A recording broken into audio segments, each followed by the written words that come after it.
आप सभी भाई बहनों का आध्यात्मिक ज्ञानात्मक चैनल की संध्या बेला ज्ञान कक्षा में एक बार फिर स्वागत है। आज की चर्चा का विषय है प्रकृति द्वारा परिस्थितियां। देखिए, प्रकृति का अभिप्राय होता है प्रकृति के 3 गुणों से, और ये 3 गुण भले ही जड़ हैं लेकिन ये नित्य बने रहते हैं, इनकी सत्ता नित्य बनी रहती है। शास्त्रों में कहा गया है कि ये 3 गुण हैं, तमोगुण, रजोगुण और सत्वगुण। और शास्त्रों में एक बात और कही गई है कि तमोगुण से 10 गुना अच्छा रजोगुण है, रजोगुण से भी 10 गुना अच्छा सत्वगुण है।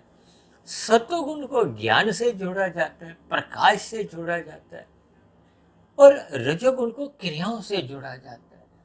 एक साधारण सी बात है, हम सभी अपने जीवन में हर क्षण कुछ ना कुछ देखिए कर्म करते हैं। कर्म का मतलब क्या है? क्रिया। और तमोगुण को पदार्थों से जोड़ा जाता है। हम अपने मिले हुए जीवन में अपने अपने ज्ञान के अनुसार हम पदार्थों से सुख लेने के लिए क्रियाएं करते हैं, और क्रियाएं आपके मरे तभी सही दिशा में सफल हो पाती हैं जब आपके मरे मन बुद्धि के स्तर पर ज्ञान होता है। जैसा कि हम सभी भाई बहन अपने अपने घरों में देखिए नाश्ता करते हैं, दोपहर की रोटी खाते हैं, रात का खाना खाते हैं, तो इस खाने को कौन बनाता है? हम सभी के घर में देखिए गृहिणी द्वारा खाना बनाया जाता है, पत्नी द्वारा बनाया जाता है, या बेटी द्वारा बनाया जाता है, या माता द्वारा बनाया जाता है। और खाना तो तभी ही स्वादिष्ट बनता है ना, कि जब खाना बनाने वाले को सही सही ज्ञान हो कि कितना आटा लेना है, कितना चावल लेना है, कितना नमक मिर्च डालनी है, अग्नि कितनी रखनी है, कितना जल डालना है। इन सभी बातों का जब तक हमें ज्ञान नहीं होता तो आपका हमारा खाना फिर आधा अधूरा बनता है। इसी तरह परमात्मा की भी ये जो एक प्रकृति है, माया है, वास्तव में तो ये जड़ है। जड़ का मतलब इसमें अपने आप कोई क्रिया नहीं होती, इनमें क्रियाएं लाई जाती हैं। हम कहते हैं ना, प्रकृति में तो इतने परिवर्तन हर क्षण होते हैं, कितनी ही चलायमान है। एक साधारण सी बात है, आपके हमारे घरों में भी देखिए कितने ही यंत्र हैं, फ्रिज है, गीजर है, वॉशिंग मशीन है, मिक्सी है। सभी यंत्रों का अलग अलग स्वभाव है। उसी तरह इन 3 गुणों का भी अलग अलग स्वभाव है। इनके स्वभाव को मनुष्य को समझना होगा। समझने का मतलब इनका ज्ञान लेना होगा, क्योंकि शास्त्रों में कहा गया है मनुष्य योनि एकमात्र ऐसी योनि है जिस योनि विशेष में आप हम सभी भाई बहन, यानी मनुष्य योनि पाकर हम सभी भाई बहनों के कर्मों का कर्माशय बनता है। किशोरावस्था से लेकर मरते दम तक जितनी भी क्रियाएं सकाम भाव से करते हैं, फल पाने के लिए, सुख पाने के लिए। सुख किनका चाहिए? ये प्रकृति के पदार्थों का। ये पदार्थ के हैं। आपका हमारा जो शरीर है ये भी पदार्थों का ही बना है। ये पृथ्वी जल अग्नि वायु आकाश का बना है। ये जितने भी 5 भोग विषय हैं, गंध रस रूप स्पर्श और शब्द, ये भी इन्हीं के ही सूक्ष्म तत्व हैं। हम सभी भाई बहन अपने मिले हुए जीवन में इन सुखों की प्राप्ति के लिए ही कर्म करते हैं, क्योंकि मनुष्य योनि पाकर ही आपके हमारे किए गए कर्मों का एक कर्माशय बनता है। ये परमात्मा की एक कर्मफल सिद्धांत के अनुसार ये पूरी की पूरी प्रकृति द्वारा कुछ ऐसी गुणों द्वारा परिस्थितियां बनती, क्योंकि जैसे आपके हमारे घरों में देखिए विभिन्न यंत्र अपने अपने स्वभाव के अनुसार वो आपको हमें एक फल देते हैं। फल का मतलब क्या? अब फ्रिज में देखिए आप जल रखते हो तो वो आपको ठंडा करके दे देता है। अब इसी तरह जब जब हम देखिए गीजर में जल रखते हैं, जब उसको वो उसमें गर्म करके देता है, तो ये तो यंत्रों का अपना अलग अलग स्वभाव है जिसको बदला नहीं जा सकता।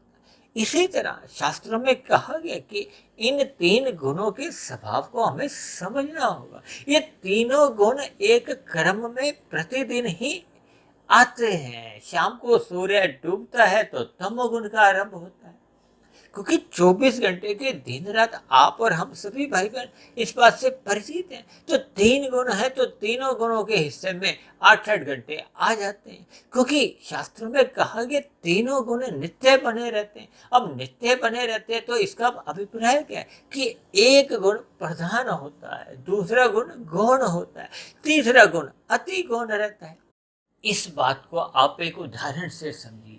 देखिए, जैसे सरकारें चलती हैं ना, भारत में भी सरकार चलती है, तो प्रधानमंत्री एक होता है, दूसरे एक मंत्रिमंडल में कुछ मंत्री होते हैं, और तीसरी स्थिति किनकी होती है? एक साधारण एक सदस्यों की होती है, जो संसद के एक साधारण सदस्य होते हैं। अब इन तीनों का ही देखिए अलग अलग महत्व है। देखिए, प्रधानमंत्री का अभिप्राय तो देखिए सब कुछ है। इसी तरह ये जो 3 गुण आपके हमारे जीवन में जैसे जैसे स्थितियां लेते हैं, इसमें प्रधान गुण की एक प्रधानता महत्व अधिक होता है, उसी की ही चलती है। चलती का मतलब ये है कि जैसे प्रधानमंत्री द्वारा जो जो निर्णय लिए जाते हैं, तो फिर मंत्रिमंडल द्वारा वो निर्णयों का पालन होता है।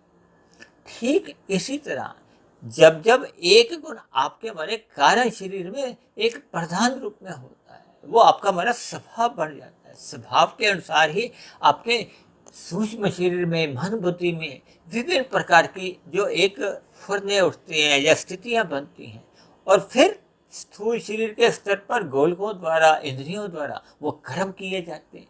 तो देखिए, इस उदाहरण से भी आप इन गुणों की स्थितियों को समझ सकते हो, क्योंकि एक गुण हमेशा प्रधान रहता है।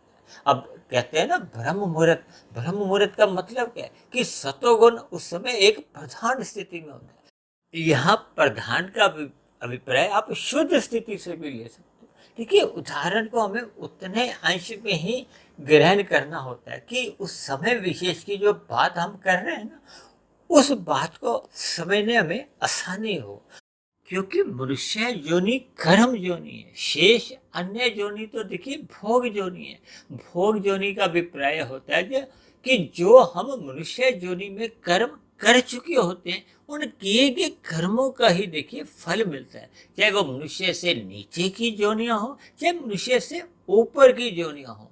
और ये सभी की सभी योनियां देखिए, ये प्रकृति द्वारा विभिन्न परिस्थितियां जो उत्पन्न होती हैं, वो इन 3 गुणों के द्वारा। देखिए, प्रकृति द्वारा जितनी भी स्थितियां कहो, अनुकूलताएं बनती हैं या प्रतिकूलताएं आती हैं, यानी कि परिस्थितियां बनती हैं, उन परिस्थितियों द्वारा ही आपको हमें सुख दुख मिलते हैं। देखिए, अनुकूल परिस्थितियों में हमें सुख की प्रतीति होती है, प्रतिकूल परिस्थितियों में हमें दुख की प्रतीति होती है। अब मनुष्य अपने मिले हुए जीवन में शास्त्रों के अनुसार विहित कर्म करता है, तो वो विहित कर्म के रजोगुण में रहते हुए या सतोगुण में रहते हुए। रजोगुण में रहते हुए हम साधारण पुण्य कर्म करते हैं, जब हम अन्य जीवों को पीड़ा नहीं देते, लेकिन अपने सुख को सुनिश्चित कर लेते। जब जब हम अपने सुख के लिए अन्य जीवों को पीड़ा देते हैं, निषेध कर्म कर जाते हैं, तो फिर मनुष्य तमोगुण में गिर जाता है। और जब जब मनुष्य पहले अन्य जीवों के हित की इच्छा रखता है, उनके हित के लिए कार्य करता है, और उसके बदले में स्वयं भी सुख चाहता है, ऐसे किए गए सात्विक पुण्य कर्मों के फिर विशेष प्रकार की अनुकूल स्थितियां मिलती हैं, विशेष प्रकार के हमें सुख मिलते हैं। यानी प्रकृति रूपी यंत्र द्वारा प्रतिक्षण कुछ ना कुछ ऐसी परिस्थितियां उत्पन्न होती रहती हैं, जिनके द्वारा हम सभी भाई बहनों के किए गए कर्मों का फल अनुकूल या प्रतिकूल परिस्थितियों के रूप में हमें आपको मिलता रहता है। ये प्रकृति रूपी यंत्र परमात्मा की सर्वव्यापी ब्रह्म शक्ति द्वारा अनादि काल से एक प्रवाह में सुचारू रूप से चलता आ रहा है, और सुचारू रूप से वर्तमान समय में भी चल रहा है, और आने वाले भविष्य में भी इसी तरह सुचारू रूप से ही चलता रहेगा। इसलिए हम सभी भाई बहनों को सापेक्ष दृष्टिकोण से तामसी कर्मों से हमें बचना चाहिए। राजसी कर्म मात्र एक मर्यादा में ही करने चाहिए, और सात्विक पुण्य कर्म सदा ही अपने मिले हुए जीवन में सदा करते रहना चाहिए, ताकि जीवन में प्रकृति द्वारा सदा ही हमें आपको अनुकूल परिस्थितियां मिले। ऐसी सभी शुभ स्थितियां हम सभी भाई बहनों के जीवन में हर्षण बनी रहे। इन्हीं शुभ कामनाओं के साथ आज की चर्चा विशेष को यहीं विश्राम देते हैं। कल सुबह पुनः मिलते हैं ब्रह्म मुहूर्त उपदेश कक्षा में। तब तक अपने आध्यात्मिक मित्र सुधीर भाटिया फकीर को आप इजाजत दें। आप सभी भाई बहनों को बहुत बहुत शुभ रात्रि।